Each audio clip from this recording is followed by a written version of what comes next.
Oh Yeah. yeah. A lull in the conversation. Yeah. All right, and kick it off. Or a different conversation. Yeah. we have Hey, it's a call out to Nathan Mallard. Yeah. we have Ted. Have you dropped an F-bomb yet? Nope. I know. Can you believe that?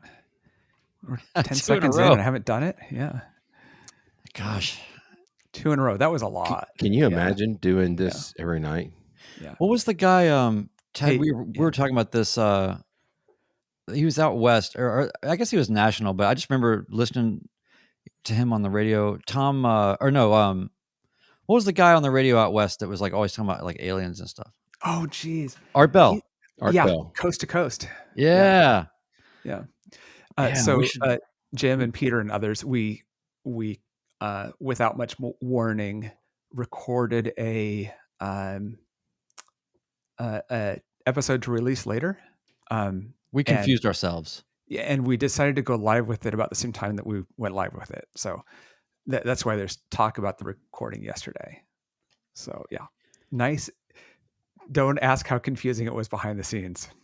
Yeah. Yeah, we could be the Art Bell of aviation podcast. Oof. Just get out there.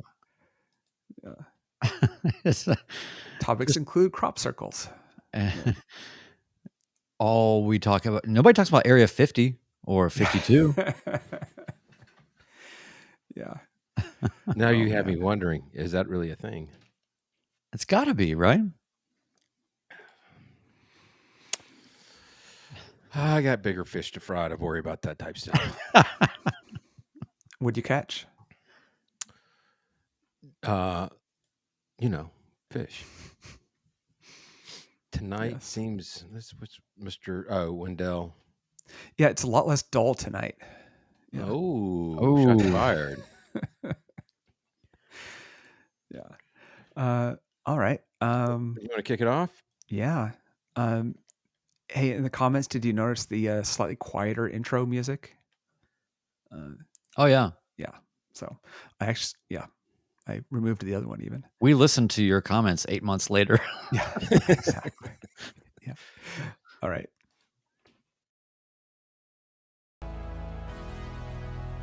Welcome to the Midlife Pilot Podcast.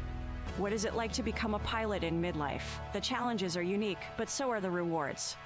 Hosts Ben, Brian, and Ted talk learning to fly, growing as pilots, and the joy of flying to destinations. The purpose of the podcast is not to teach, but to share knowledge and experiences. You definitely should not take any advice too seriously from an aviation podcast that uses terms like icing on the vegetables. Okay, checklists are complete. Let's get the show started.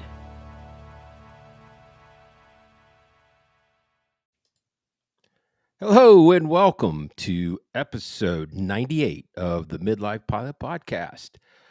We are glad that you're with us. If you're in the live stream in the chat, we're glad you're here. If you're listening to this in the audio version, thanks for tuning in. This is a podcast where we like to share our experiences and challenges flying in midlife. Whether you're a seasoned pilot, training for private or commercial, or instrument even, just thinking about becoming a pilot or getting into aviation at all. We'd like to think of this podcast as your aviation companion and your weekly dose of aviation inspiration. My name is Ben, and I am a commercially certificated pilot, have an instrument rating, live in the metro Atlanta area, fly out of McCollum, Romeo Yankee, and I fly a Cessna 182 we like to call the Beast. Joining me this evening, as always, my friends from under the Bachelorette Super Charlie. Yes, in the heart of Music Road, Nashville, Tennessee, flying a Cherokee 180 named Lucy, our friend, Mr. Brian Siskin. Hello, sir. You know, Kid Rock's probably driving his Tesla truck right by my house on his way to the airport right now to drive his jet somewhere with the big middle finger on it. So yes, Bachelorette Super Charlie. Things are good here in Nashville. Somebody on the ramp at John Toon told me that they deliberately park Kid Rock's jet on the opposite side of everything because it jams up the works there because everybody stops and takes pictures of it and all that. And also they just kind of are just tired of it. So, but anyway, yeah, we're here, Nashville. Awesome. How you guys doing? Awesome. Joining us from the left coast, Portlandia, flying a flight designed CTLS that gets 78 miles to the gallon. Our friend Ted, flying the egg. Ted, how are things out in the West Coast? Hey, doing good. It's a little wet here, but that's what happens in the fall. So, Maybe the only spot in the country that's getting rain right now, because it has Ah. been absolutely beautiful just about everywhere else. I like that you brought Music Row back. Yes. We haven't heard about Brian being literally on Music Row for a while. Oh yeah, in the heart of Music Row. It's the callback in preparation for next week. Did I ever bring that up that Reba McEntire's? I actually produced a record once out of her studio there, and Helicopters? there's a helicopter helipad on the building, but they never got to use it because somebody figured out that helicopters and recording studios all around was probably a bad idea. Unless there's a very specific sound that you're going for. Right, like a Pink Floyd intro. Exactly. Yeah. Well, anybody been flying lately? I think Yeah. the egg's been up for a little bit, hasn't it? It has, yeah. So I believe since I bought the plane 18 plus months ago, I haven't had a heater at all in it, and the heat shroud, basically the duct coming from the airflow, never lined up, and I need to replace it. And I knew that at annual this year in April, but I was like, oh man, this is going to be a project. You have to drop the exhaust to do it. So I finally had a day off, and the mechanic had time, so I went over and spent the day, dropping the exhaust just to install a heat shroud. You working with a mechanic? Yeah. Oh, yeah. This is a big step. She, the main mechanic that was working on it, she just finished 8 years in the military, working on the engines of C-17s. And it's like, now you're working on the Rotax, So she said, it's weird being a mechanic, in the Air Force, you specialize in one thing, the engine of a C-17. And then you come into GA and it's like, you're doing everything, right? You're doping fabric, you're working on engines, you're whatever, all the tasks. So that was. But really, I mean, C-17 jet engine, Rotax. I mean, is it really? I mean, tomato. I mean, is it really that big of a difference? Yeah, exactly. That's what I said. Yeah, fuel in, the same. Yeah. Exhaust out, money spent. It's all the same. Your plane's just a small C-17. Yeah, exactly. Well, technically, everything is a small C-17 in that case. I'll bet you could fly your plane into the back and land in a C-17. Yeah, because it's 30 feet wide, so I bet so. I bet you could do that. Let's call up Red Bull, make that happen. So the airport that my mechanic is at is 1 Whiskey 1. I fly out of Troutdale, Tango Delta. They are 4.7 miles apart.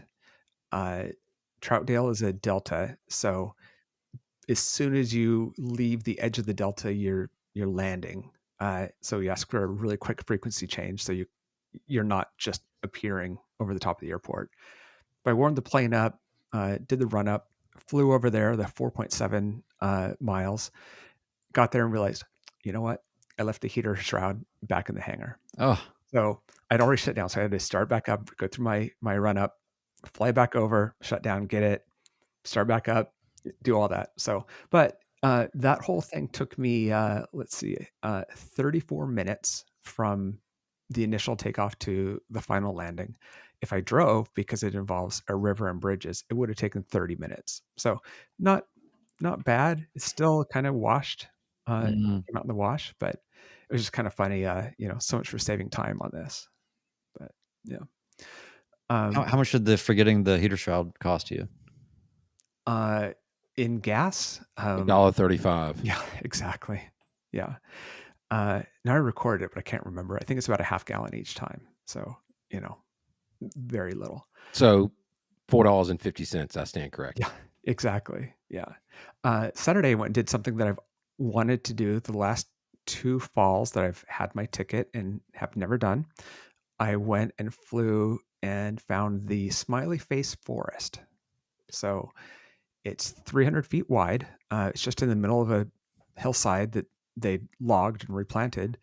And they said, okay, we're going to plant two different species. So in the fall, they change color at different times. Ah, And so the smile stays green, and the other part starts to turn yellow and then brown. And it'll be a little bit better in a couple weeks. But there was a difference, but it wasn't a complete difference in color. it's It was like a really cool to partially go developed find that. Polaroid. Yeah, exactly. Yeah, I just Yeah. need to shake it a little more. I love So, how all yeah. Brian's references go back to the 70s and 80s. We got Art Bell That was spot Polaroids. on. Yeah. That's spot on. So anyway, those were some fun flights. Also Yeah. on that flight was with a friend, and we were doing some kind of practicing cross country by a paper nav log, which I haven't done in forever, and so it was kind of cool to do that again. So That's awesome. yeah.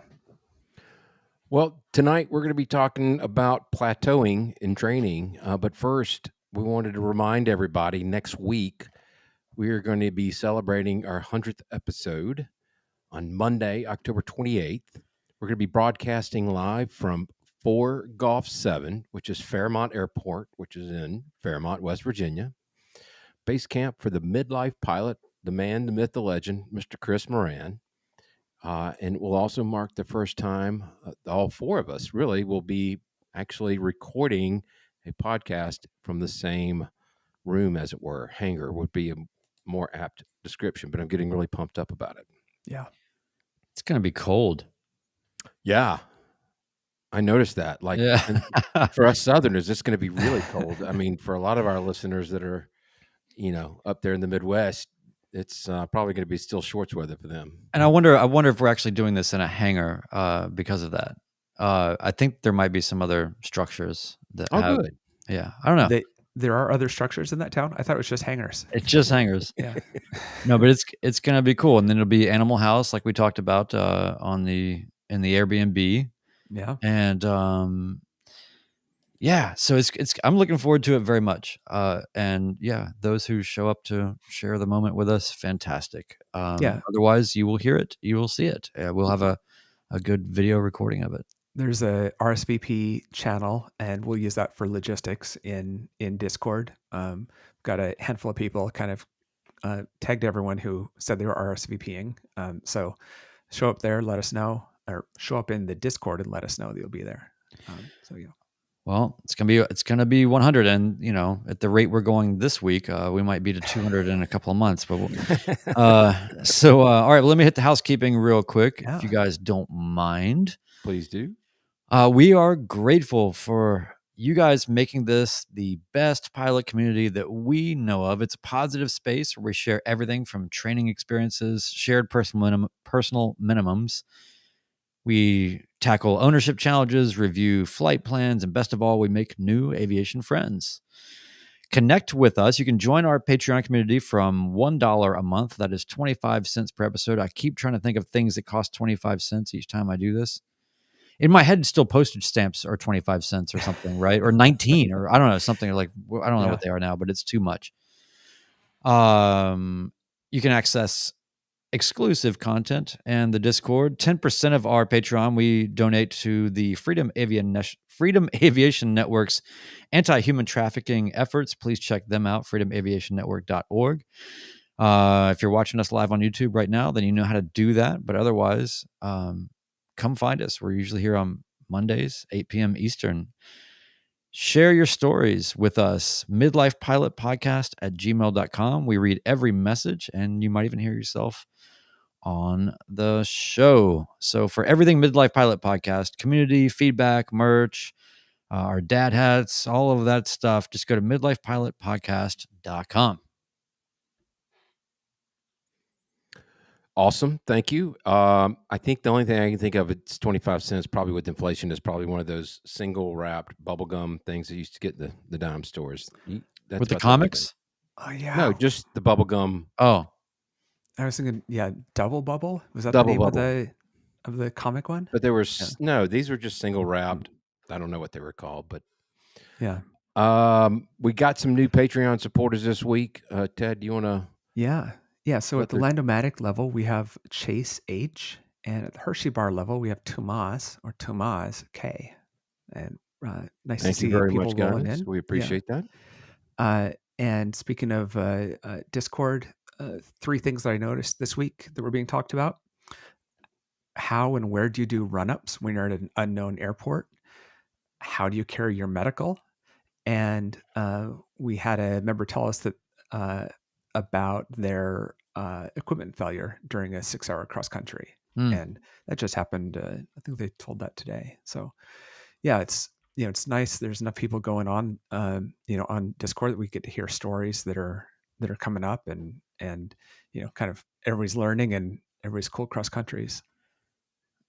It really is amazing. I learn something new all the time, and I love that you can always, if anything, the community is such a great place to just get a second opinion about things.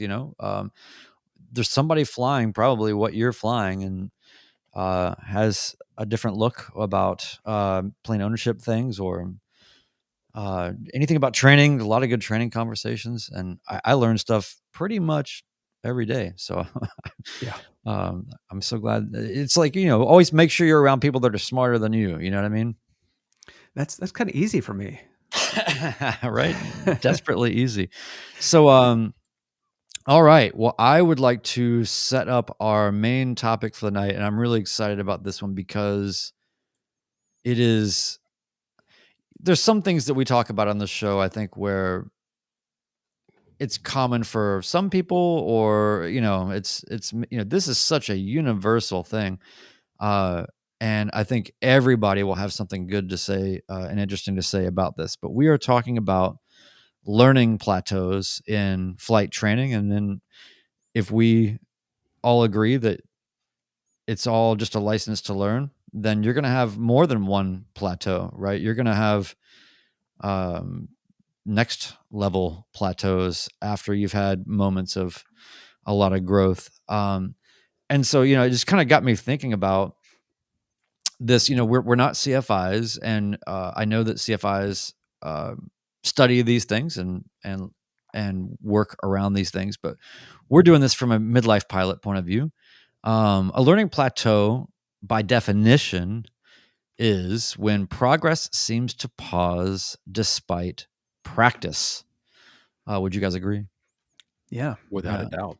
And one of the things that a sort of metaphor that I've seen that really, I think, automatically starts to turn the negative association of learning plateaus a little bit upside down and in a more positive light. Because would you guys agree also that when it's like, oh, learning plateau, it's this thing that it's this negative thing that you're enduring for some reason, right? It's right. not The visible part of it is the emotion of feeling stupid and not making progress, and that's the part that we focus on. I Right. think you hit the nail on the head there. It's very frustrating in that you're not making progress. So that's why we automatically view it as a negative. Why am I having to go through this? Yeah. And one of the things that I was reading about was it was talking about in the same way that a seed is planted, that visible growth may stop, but it doesn't mean that growth has stopped. And in fact, what your brain is doing is growing underground.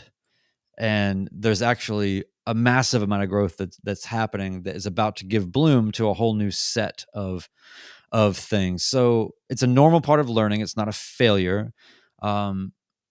It's typically right before a breakthrough, where something big's going to happen and you're going to really put a lot of things together.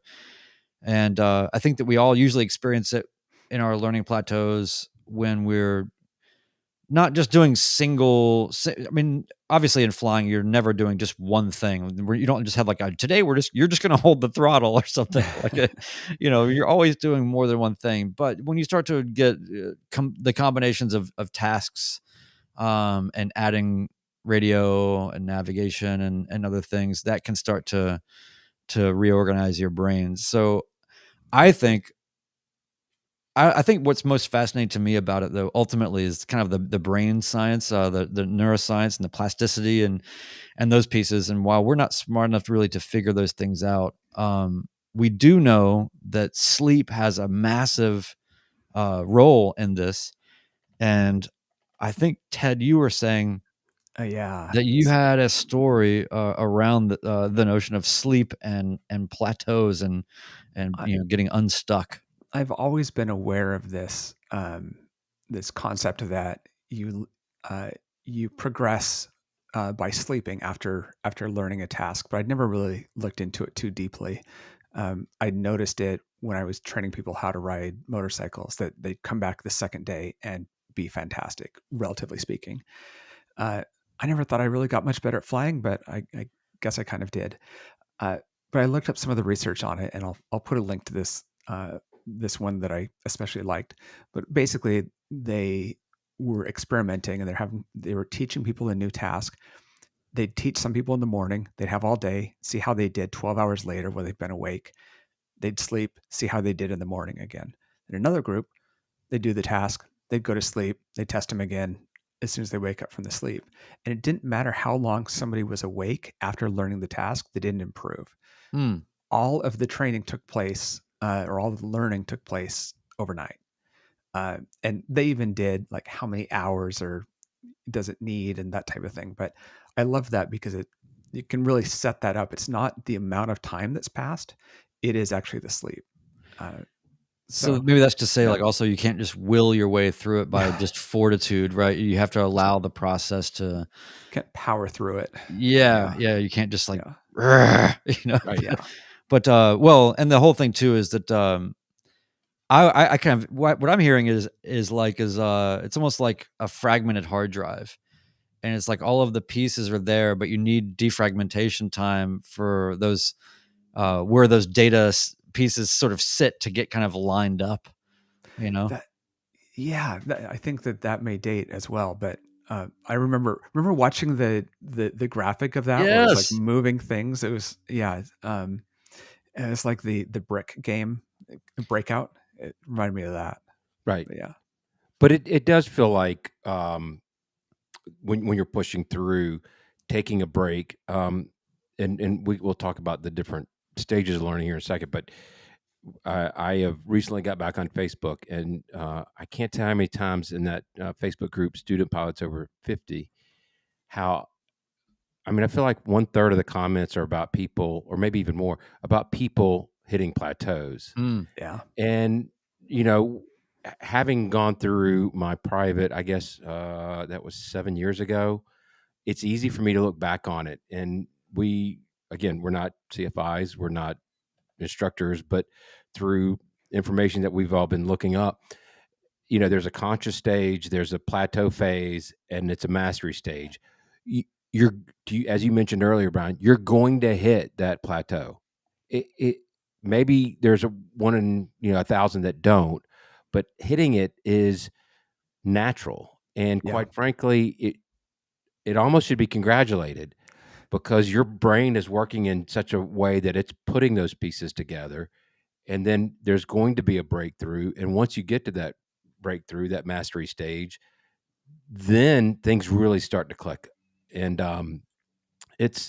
there's a lot of different ways. I remember in my training, steep turns, I just couldn't get it.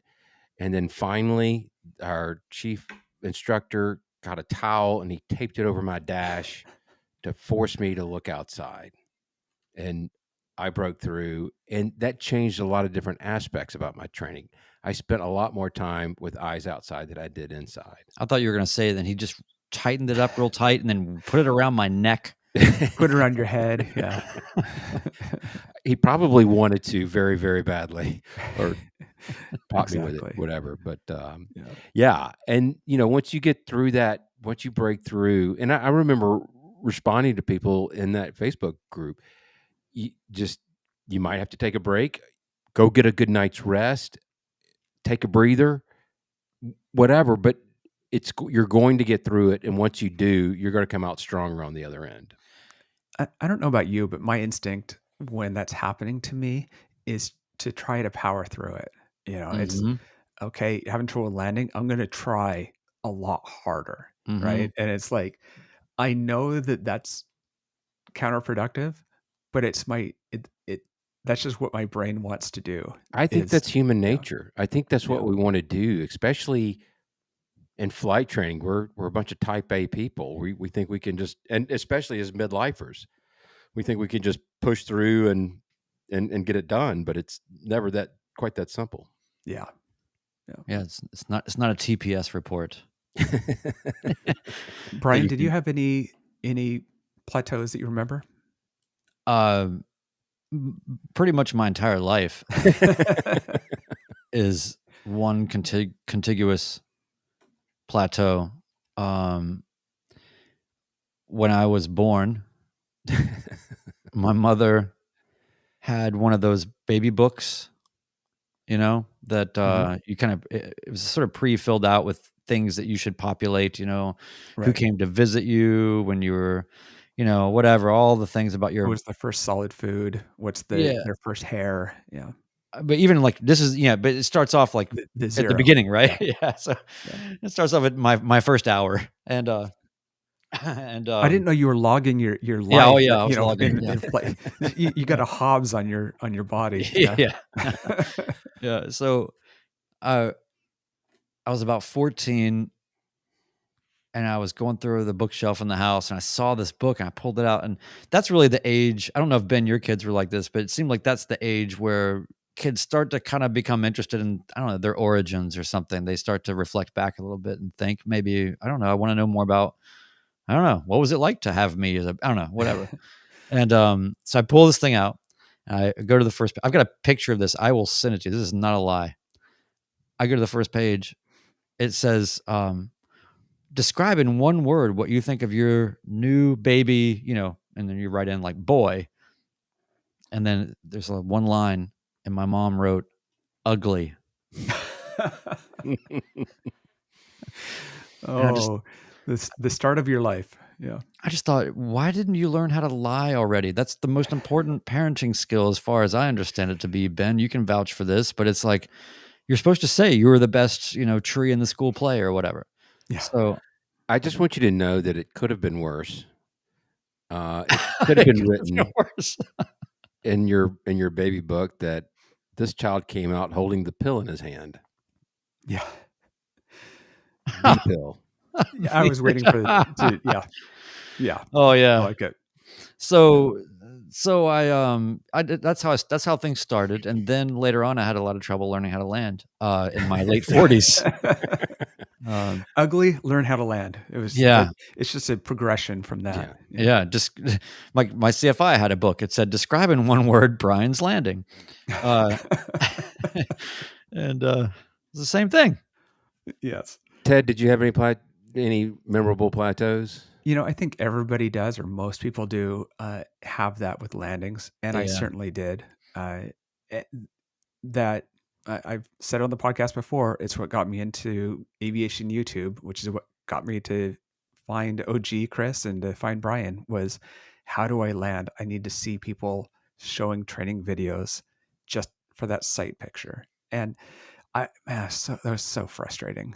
But yeah, I had others where you just got stuck on things. I got to tell you, I still have. I guess I don't know if you'd call them. I guess they are learning plateaus, but I'll go through 3 or 4, and I know I'm going to get a lot of heat for this, where my landings will start getting worse. Yeah, and then I'll start pressing, and then all of a sudden I remember something. So it feels kind of like a plateau. There's other aspects of, and Brian, you'll get into this when you start instruments. The scan is developing that scan. Yeah. It's not hard to do. It's hard to remember to do it and when you need to do it. I go through different phases where I am just mumbling on the radio and I can't get out what I want to say. So I kind of feel like these are little mini plateaus that I kind of have to just take a breath and relax and not overthink it and just start afresh. Yeah. Do you guys have anything like that? Well, I want to pick up some of the conversation that's going on in the chat that I liked. Jim at Flying Midwest Podcast was asking Mr. Master CFI Nathan Ballard if he thought that Part 61 training was better, more conducive to switching gears than a 141. And there is definitely an agreement on that, which is, as Mr. Ballard says, I would agree 61 is easier to switch around and break the plateau. I am working with a former 141 student, and he showed me his old syllabus. No room at all to deviate. I like that conversation that was happening. And for our listeners out there that may not understand the difference, Part 61 is a school that will allow you to teach you at your own pace. And a Part 141 school it is a very regimented program. Thanks. And you will do A, B, C, and D when they tell you to do A, B, C, and D. And the benefit of that is you can get done a lot quicker. So just wanted to make that distinction. Yeah. Well, and a lot more structure to it, which is great. But that maybe this is a good example of when that's not helpful. Right. I think another plateau that I had beyond the obvious landing issue was when I was in checkride prep. I think is another period of time where a lot of people hit the next plateau after, like, to me that is the next most common plateau. You always just talk to people and see people saying, like, I don't know, it's like I forgot how to fly, or but I feel like that for me what it was I just really struggled for whatever reason with the cross country part of it, the diversion, and getting all of that sorted out in a way that I felt comfortable with. Granted, the way that I was being asked to do it was not quite as easy, maybe as even in 3 or 4, when I got my certificate in 2021. So a little over 3 years, but I think that a lot of people have already started to just fully let people use their, even if they had take off ownership or whatever, they still have, I was trying to get everything on paper all nice and neat. And I think I even told the story once where it was like, I was struggling with it the day before, and those check ride prep flights are expensive. They're long, they're stressful. I don't know, at least it was for me. It wasn't fun. It was more like I was already giving myself the check ride beat down psychologically. And right. And, but I just remember going, having a really bad day the day before, or 2 days before.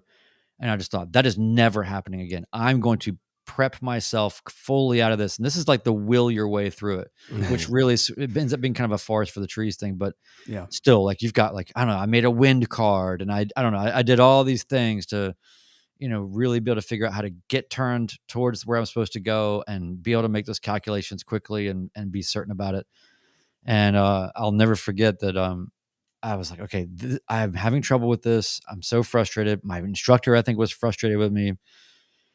And I was like, this is the day where this is going to get resolved.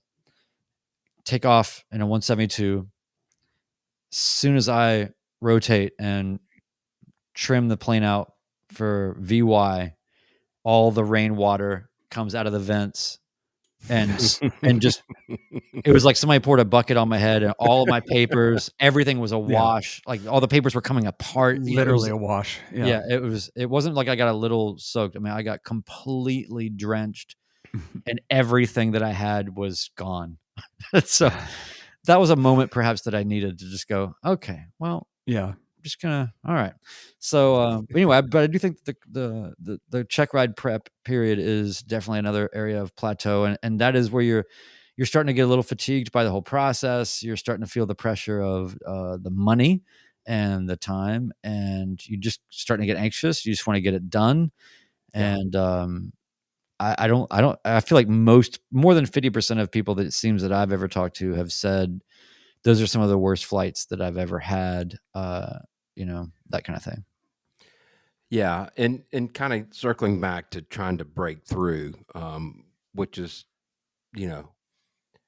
not an easy thing for us midlifers to do, but some of the things that we had discussed and that we had read up on was, rotate focus areas, try to take your mind off of the task that you're at and go do something else. Well, and that's what Nathan Ballard was talking about, right? It's deviate. And you can switch it up. Yeah. And we haven't really talked about that, but that is such a big deal in training. Is beating yourself up. Let's just use the landings example, right? You're beating yourself up on that. Your CFI needs to say, hey, let's just go do a dual cross country. Let's go, get a hamburger, right? And just get out of that grind, Right. that pattern grind, especially. Oh gosh. Yeah. It just starts to become, it becomes maniacal after a point. It's just like, Yeah. I had mentioned earlier about steep turns giving me a hard time. And after my chief instructor had thrown the towel over there, I came back home that night and I had my flight simulator hooked up. And his whole thing was, how the line of your glare shield of your dash intersects with the horizon. And I did probably 3 hours on my simulator, not all at once, but just getting that sight picture, trying to burn it in. Yeah. And I really do think that helped me. So, for those of us who have access even just to home simulators, it doesn't have to be anything fancy, but it's just building those sight pictures and, or those habits that get you, where you need to do to get through it. Yeah. I like Bearded Aviator's comment here. He's like, I really hated check ride prep. Every 5 minutes, my CFI would say, you failed. Would you like to continue? Worst video game ever. Yeah. And he also said, my DPE wasn't nearly as strict. And that was my experience as well, is that CFIs would just ask you point blank knowledge items where you got to the DPE and they've set up as a scenario and they're just asking you, so with the plane this fall, how long is it going to take you to take off? Just very, very gently rather than hammering that at you. That's right. I think in addition to using a simulator is also just chair flying, right? That's good. Mr. Cheapskate Aviation's in the comments. That's the cheapskate way to do it, right? Sit there in your chair, close your eyes, and imagine what it is that you're doing. And I wonder how the science works out on that, but that was really helpful to sit there when the engine isn't running, just sitting at home and think through what I was doing and what the steps were. Well, I just overall, I find it to be, I don't know. I think that's thematically, I think in aviation, there's just a lot of things that, because especially as midlife pilots, we take things very seriously. A lot of us can be perfectionists in other areas of our lives. We're already experts probably at, or hopefully at least reasonably productive and talented in whatever we're doing in our lives up to this point. And it's just so easy to beat ourselves up and to assign negative connotations to these things. But I don't know. I find it very satisfying to just sort of lean back and go, you know what, this is just what it is. This is just learning, and this is a process. And when you feel that angst, it's actually the pangs of progress, Yeah, I need to think about that. The plant growing its roots and think about that plateau as being the stage where the plants are growing the roots. Right? How many times That have you analogy worked is so through the good. plateau and when you got through it, you look back at it and you're like, what was I stressing about? Yeah. It seems like such a lot less deal after you've gone through it. But while you're going through it, you absolutely, it's very stressful. Yeah. If somebody came to me in the middle of all that and was like, but these are your roots, man. It's like an underground, like, hey, man, just check this out. Like, imagine that would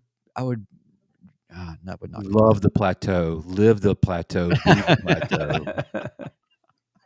John D in our chat mentioned, I'm struggling with prep for my check ride now. Not the flying, but the knowledge part. And I immediately identified with that because I feel like, to borrow an OB truism, penguins on an iceberg. And I think I probably take it to heart too much because I would go through the oral prep guide and, man, I would just like get 4 pages into it and like, I don't know what these words mean. Yeah. So to real quickly explain the OB penguins thing, because sorry, probably should. The idea is your brain is an iceberg, or that's where you can store memories. The memories are the penguins on the iceberg. There's only so much room for the penguins, and when one goes on, more are going to fall off. I felt that way. I was pretty strict about it in my training, that I wasn't going to be able to remember everything. And it took a lot to think, oh, I can't memorize everything that you have to know for, in my case, the sport check ride, right?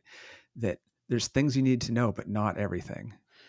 Yeah. So John D, can we pull up some of his comments here? Because I really want to figure out how we can real quickly throw some help in there, because if you're if you're here, okay, so he says, I just listened to the binder episode.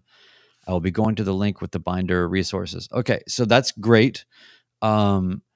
Stepping back from it a minute, maybe we all can offer John, everybody in the chat and all of us, let's take a step back and see what we can do to help John here. But when it comes to the check ride knowledge, the binder is a great thing because it just gives you, I don't know, in a weird way, like something to do that is creating a physical artifact of the places where this knowledge exists. And honestly, I just found that to be kind of comforting, to just go, well, whatever I'm going to be asked about, it's only going to exist within this sphere. So even though it's a lot of things, it's just these books and this stuff. Like I can lay it out and it's only going to be this. And so you can already start to, I don't know, put some containers in your brain around because it feels like it's just imminent and anything and memorizing everything. And it's definitely not that. I will say that the number one thing that I did to help me with that part of the process, well, there were two things. One was, if you can get the gouge on your DPE and really get a sense of somebody who's done a recent check ride with them, what did they ask? How did they go about it? Yeah. I was lucky enough, and I know a lot of us are able to be lucky enough to get the gouge on your DPE. And if you can do that, it feels like you have a leg up, and it feels like you have a chance, because you kind of, most of what is causing you the anxiety and the inability to pick this stuff up and keep it in your brain is because just the anxiety of it. Yeah. So get the gouge on your DPE. And then the other thing would be, and this is, I don't know, kind of a goofy thing, but I took a picture of the airplane that I was going to be flying, and I made a Word document or Google Doc or whatever, and I put that picture there. And then I created a table in a Google Doc that had all of its, inspection dates and, all of the things that you're going to be asked, like, what is it that you really need? Go ahead and just do that for the plane that you're actually going to be flying, and actually have it on a paper, so that then when they say, well, when it's, I kind of forget now, but it's like when it's, 2 years and 23 hours past the 31st day of the first month of the, when they start getting on all that kind of stuff, right? You can just look at, instead of thinking about it as like, I'm going to go look at this regulation, you can just look at the one sheet that you made for the plane that you're flying. Because I just said, last whatever PETO inspection was this, next one due here. Right. And then that's 2 years. Okay. Or whatever it is. Is it 2 years? I hope it's 2 years. Yes. Okay. Thank God. Okay. Nobody should ever take anything we say that seriously. So no. If we say something specific, just walk away. Yeah. Just put your hands over your ears and pretend like you didn't hear it. Earmuffs. Yes. Yeah. So those are the things that I can think of right away, is get the gouge and create a one pager of your plane with all of the specs and the things that you have to have. And then you won't be thinking about all of that kind of piddly stuff. And you can really, it's more like, how do you make it real world? So I agree with that. Jim from the Flying Midwest podcast is in our chat. And I was going to say something to this effect. Plateauing on the knowledge thing, you don't have to memorize everything. I felt like that I did. And a lot of people tab their FARs, and, it's learning where the information is and knowing how to access it. To me, I spent more time doing that. Again, it's just too much volume. There's just too much for you to have it all memorized. Knowing where to find certain things, maybe memorizing the chapters, and not the chapters, but what I'm trying to say is just getting yourself familiar where to find the information that you need is a great first step, I think. Yeah. there's lots of comments in the chat right now about it being an open book test. That's right. good way to put it. Oh, you don't want to keep going to the well though either. It's Yeah, it's a fine line. Yeah. I love what Nathan said here. He said, pro tip, so many DPEs will tell you what they will cover on the check ride. Buy an hour of their time, establish a relationship, and anxiety will go down. So that's pretty cool. And then also a little strategy that I definitely used, and I think other people can, is you will find that every DPE wants to teach more than they want to examine. Yes. And they are hungry for any opportunity to springboard off of anything that you're talking about to get into an expository conversation that is learning focused. And so if you find yourself in the oral examination to just kind of be feeling like you're freezing up a little bit, or you need to create a diversion or like whatever it is, mental diversion. But if you just need to, if you feel like you need to buy yourself some cognitive time, answer the question with a question, you know? And even if it's something where it's like, I find that, by the way, before I answer that, I think it's really interesting that X, Y, and Z because A, B, and C, what do you think about that? And then they will go on for 11 minutes about that one thing and forget that they even asked you. Or if they come back to it, they will wind you back through it again and serve it up to you in a way that's more queuing up your memory. Ryan Never Kruger miss an opportunity to shut the heck up. That's what I always said. Ryan Kruger in the comments said, private is intimidating because it's the first check ride. My experience was it's more about the DPE being convinced you are not going to kill yourself. And that's the standard. It's so hard to know if you are doing good enough because you know that you're not that good. You're learning. And you don't want to be aiming for good enough as your level of quality. But it is ultimately that's what they're gauging. That's right. You're not good. Yeah. So mental factors of plateaus. Did y'all have trouble with stress in your training? I got overwhelmed. I did. Part of it was I knew I did all my training in the 182, and I knew from everybody telling me, wow, or not wow, but you know, you're taking a little bit bigger bite than a lot of people do when they're learning to fly. You've got a prop control, you've got, blah, blah, blah. You're going a little bit faster. And so I was kind of, especially when I went through my rough patch with landings, it's because I was coming in too fast.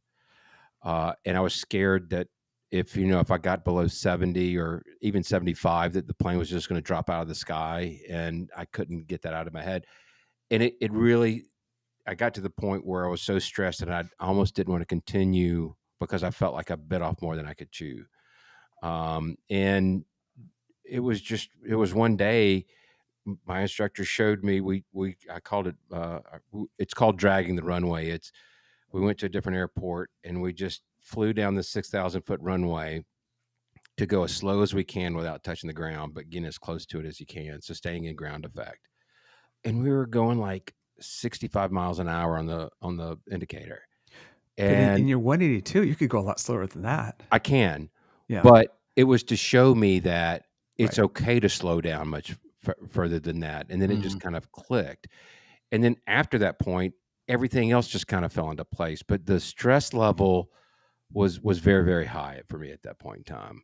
Yeah. But I was able to build the confidence back up by him doing this one maneuver with me.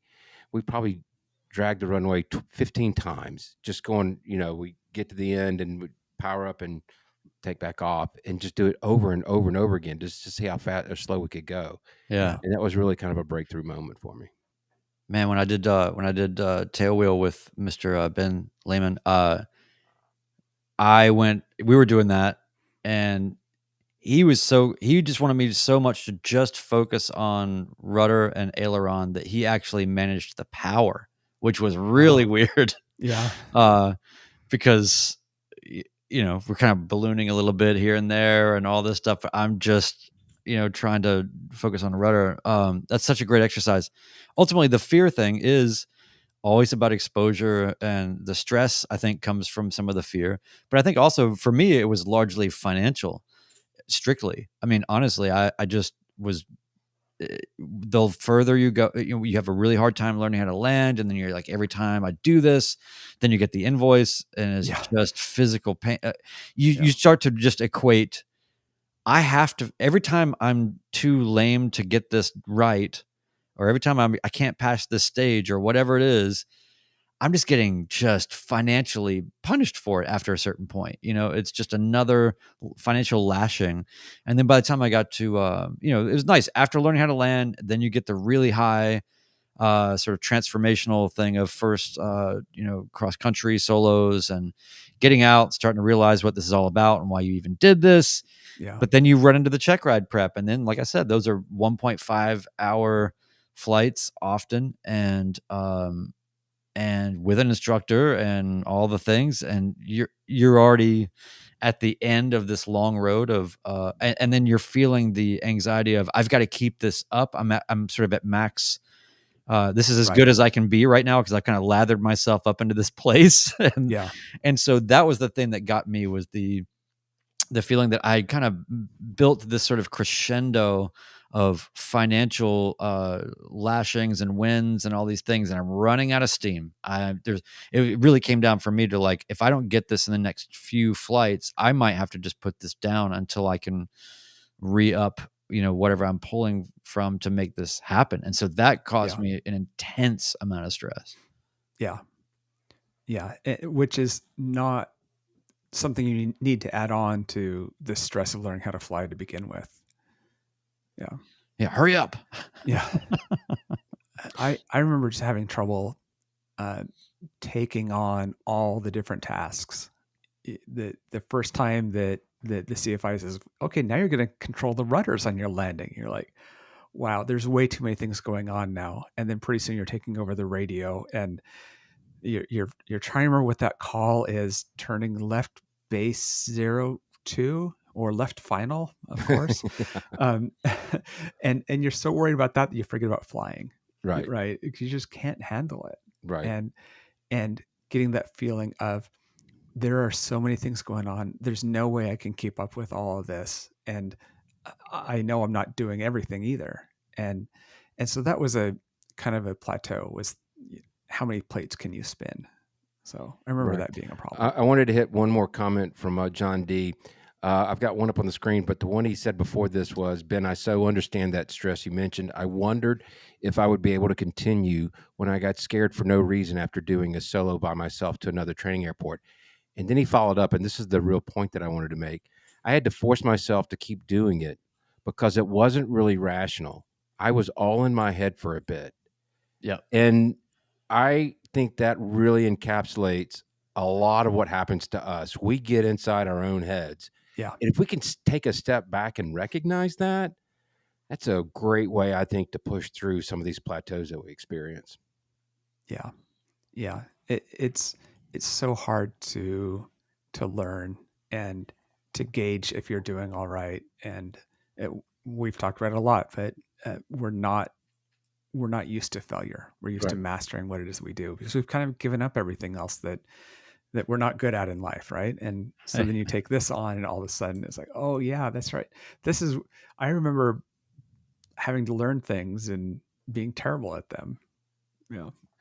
Just the stakes are a little different too, Yeah. Right. Not a lot. They're a lot different.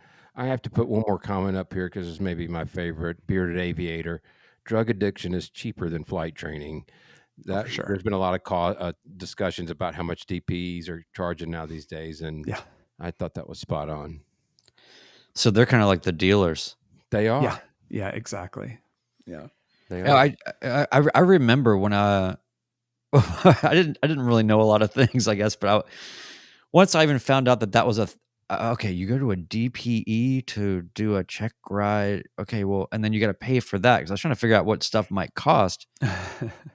And then I saw what DPs were getting, and I just thought, wait, and they do these once every day, twice a day? Or what do they do? Right. The good ones maybe do once a day. The not as good ones do twice a day.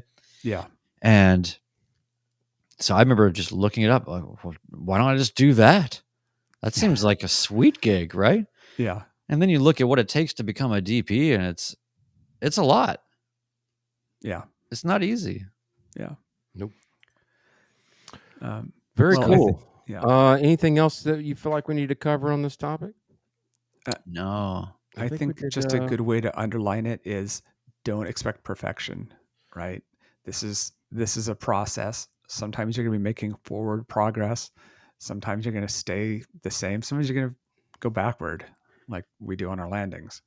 But it's forward progress on the large scale. If you take a step back and look at the big picture, absolutely. Yeah. Hitting a plateau is just part of the process. So embrace it. Yeah. One thing I'd like you to do, maybe Ben, for another episode, is to generally around this kind of topic, but get really into the specifics of instrument training and those things, so that it's essentially like making me an audio tape that's like a self-healing, Turn, twist, time, talk. Yes. And have some, the healing music in the background. It's just a scan. It's just a scan. You got a little bit of Just a pan scan. flute and cymbals. Yeah. Well, yeah. Attitude indicator. Hey, Ted. Yes. Did you ever? I forget. Did we ask you if you have any advice for us? So you're the only one that's landed at 4 Golf 7. We're all about to go there. So, it wasn't terrible. Just I don't was forget able to to stop. do it when I was in my early hundreds of hours. Yeah. And yeah. So, it's on it. Oh, is that why you're asking? It's up on a little plateau. So. Well, no, that Yeah. wasn't why I was asking, but I'm super excited about it. And what's the food situation? Do we need to talk about this on the podcast or some like behind the scenes? What's the food situation? We're gonna Well, we're gonna get groceries. What are we doing? If we're gonna draw some people there, I think it's okay to talk about it there. But I thought it was pizza rolls the entire weekend. Yeah. Yeah. Pizza rolls and yeah. PBR. Yes. No White Claw at this one. They don't drink White Claw in West Virginia. I mean, I'm pretty much PBR or High Life, and that's about it. I can't. Anything else is instant headache. If it's got there's going to be bourbon. Oh no, I can do that. That's Yes. There will be bourbon.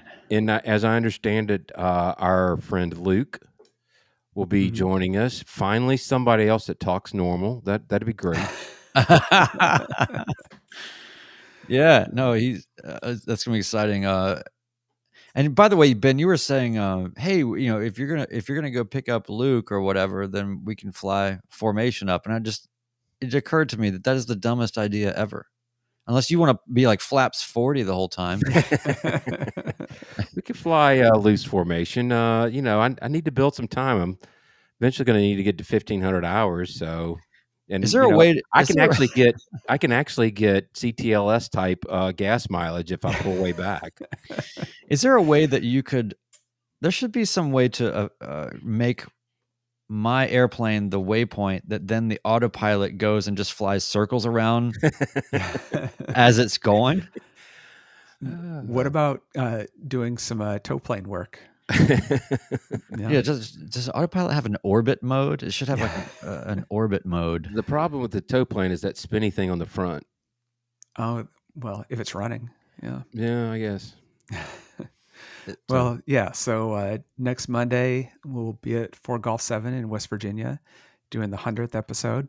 And I do have a question about it, Brian. What are we going to do? Are we going to do any flying on Monday, the day of?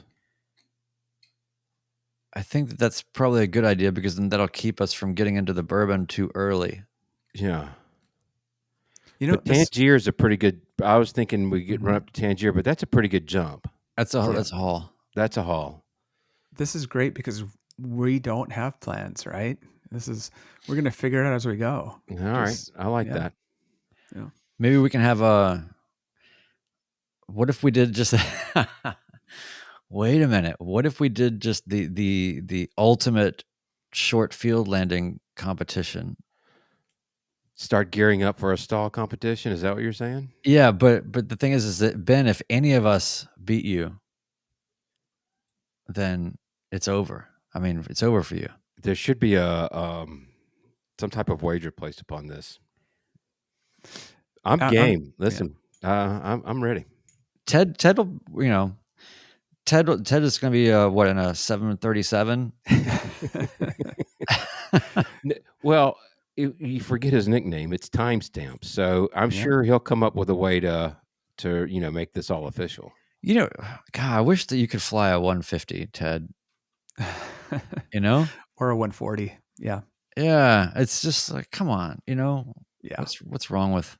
But you know what? I've had so much fun. The Nashville meetup was great. And, the first time we went, I flew with Ben, and I was fairly low hours when we did that. And I was like, Ben, you're doing all the radio work. I'm not doing anything. And I'm looking forward to it this time, because like, I'm going to get to be a co-pilot on this. So if I'm allowed, I guess. Yeah. Sure. We'll work something out. Yeah. Very cool, gentlemen. Well, thank you to everybody in the chat. It's been very lively tonight. It's really good to see everybody. We appreciate your participation. For those listening, thank you for tuning in. So that will wrap it up for episode 98 of the Midlife Pilot Podcast. Good night, everybody.